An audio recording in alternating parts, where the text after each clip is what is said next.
Okay, Timo, this is Nanyu, and she lives in a little village right over here we're going to go see in a minute. And her house is falling over. You'll see a picture of it here in a minute.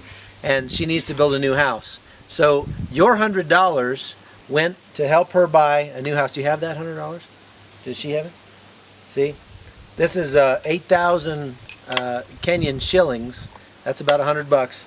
And we gave it to her from you so that she could finish building her new house. And that's really all it costs, believe it or not. We'll go take a look at it in a minute. All right, Timo, this is the house that we're replacing.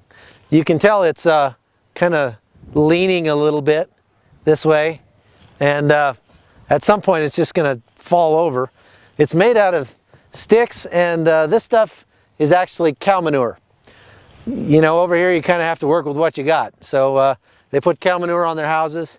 It doesn't last very long, especially in the rainy season. But you can see why you could build an entire house for a couple $100 because cow manure is free.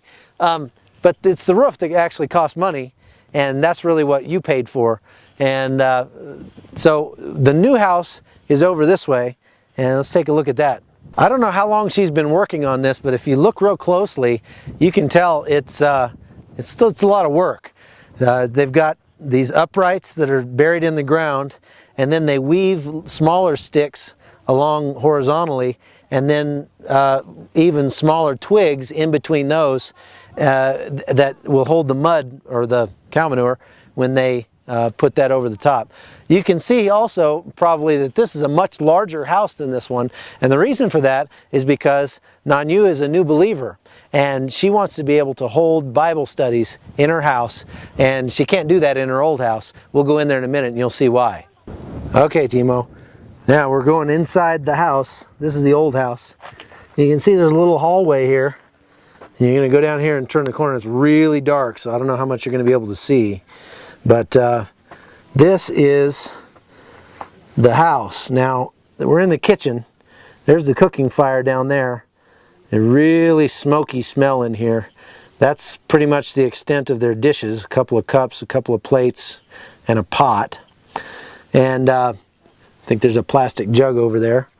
And then over here, this is Mom and Dad's bedroom. They've got a little blue tarp. This is about 3 feet wide and about 5 feet long, so they must sleep curled up.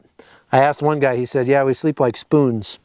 But this is pretty much the extent of their bedroom, and that's how they sleep.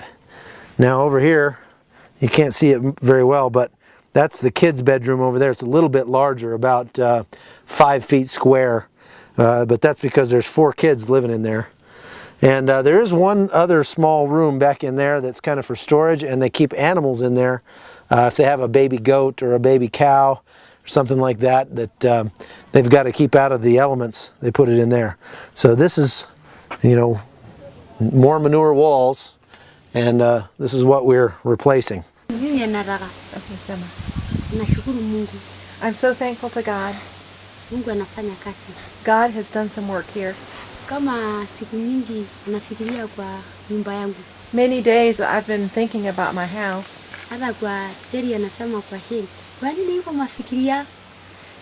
Terry said for Shane, why are you worrying about this?